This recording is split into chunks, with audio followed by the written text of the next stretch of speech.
Бейсекемнің қайраты. Біз отбасымызбен араластық. Бейсекем үйіндегі әжеміздің қолынан талай рет дәм татып, батасын алдық.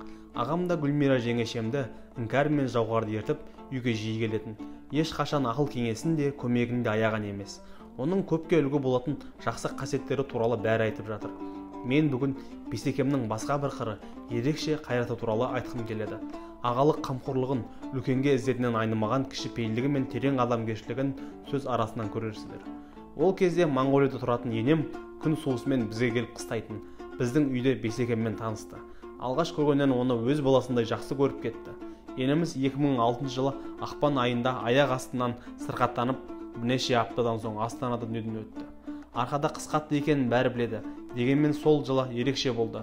Бірнеше апта бойы ақырған аяз бет қаратпай, күндіз -40, түнде -45, -48 градус болып, үскірік соғып тұрып алды. Жаманат жатсын ба, енеміздің қайтқанын естіген дос-жаран, ағайын туыс бәрі келді. Марқұмды ақтық сапарға шығарып салудың қамына кірістік. Таңертең 10 кезінде достарым жиналып, бас аяғы 12 жігіт көр қазуға кеткен.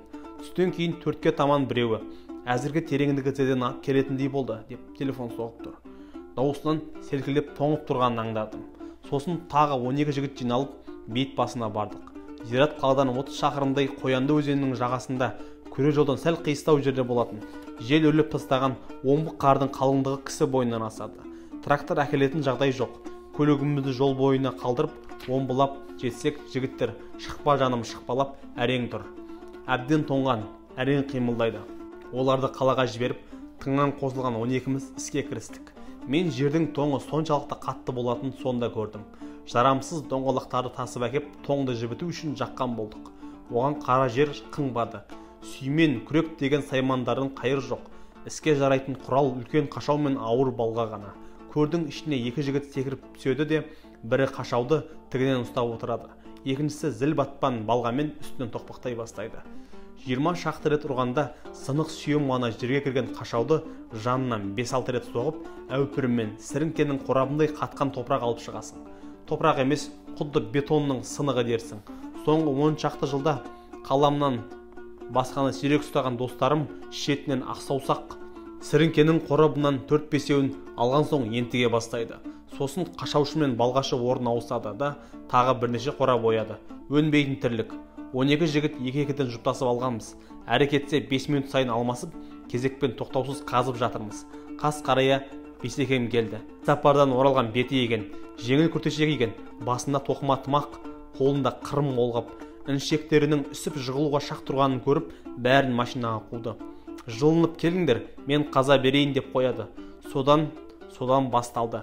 Бейсекем сол қолына қашауды, оң қолына біз қос қолдап әрең көтеріп жүрген балғаны алып, дөшілдетіп соғуға кірісті.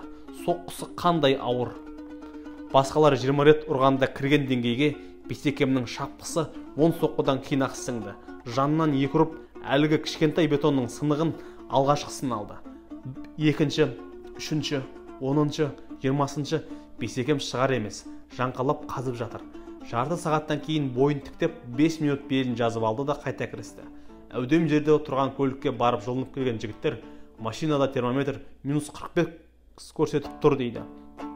Ал Бейсекемнің үстінен бу бұрқырайды. Оның орнына түсеміз деп жігіттер, аға шаршағанда шақырыңдар деп көлікке қайта кетті. Жанда тұрғандар, Бейсеке, болды, біз түсейік деп шырпыр. Арада 1 сағаттай өткенде, ал ақсаусақтар, орталарындағы ең кәрісі мен екенмін, енді жас жігіттердің әуселесін көрейін деп сыртқа шықты. Бірнеше ауысымнан кейін қимылыңымызға қарны аштау деймін, қашау мен балғаны қайтадан қолына алды. Өзіміз сияқты ет пен сүйектен жаралған адамның бір бойында осыншама күш қайрат қайдан шығып жатқанын таң қалып біз тұрмыз. Басындағы тоқыма тымағы терге малшынып, онысы аязға қатып қоқайып қалған. Самайынан аққан тер егін қолап, бетіне сүңгі болып қатып жатыр. Оны елейтін Бейсекем жоқ. Жағын иығына сүйкеп, сүңгіні түсіріп тастап әлі отыр.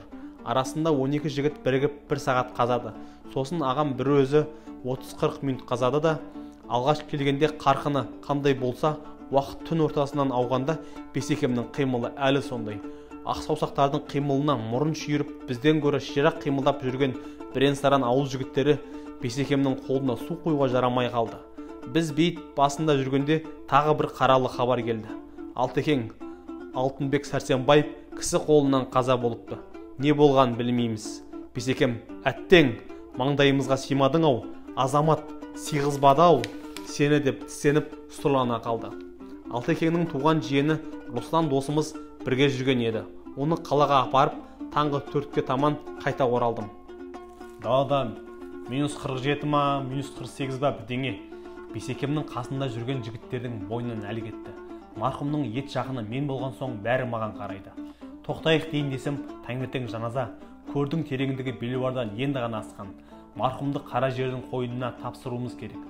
Ақыры шыдамадым. Жігіттерге зираттың ар жағындағы ауылда тұратын Жамағайынның үйіне баруды, бірнеше сағат жан шақырып, таң ағара қайта кіргізуді ұсындым. Бәрі мақұл көріп жинала бастады. Қара жерді қажылап отырған Бейсекеме қарады.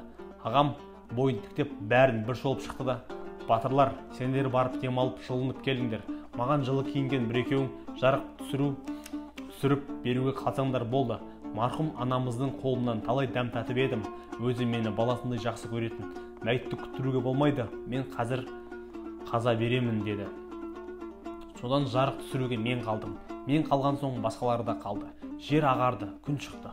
Сағат 10-ға дейін тоқтаусыз қазып, жұмысты аяқтауға жақындадық.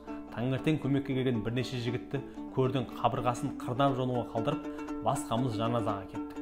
Түске 1-ге таман мәйітті алып келгенде жігіттер шаруаны енді ғана бітіріп жатыр екен. Осылайша енемізді мәңгілік мекеніне уақытында жайғастырдық.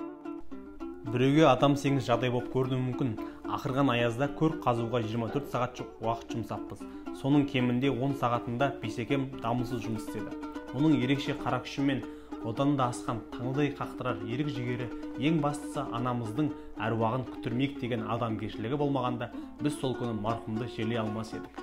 Бейсекемнің ешқайсымсыз бұрын соңында ешкімнен көрмеген қажыр қайраты мен шыдамдылығын, қамқорлығы мен кішіпейілдігін сонда болған жігіттер әлі күнге дейін аңыз қылып айтып жүр.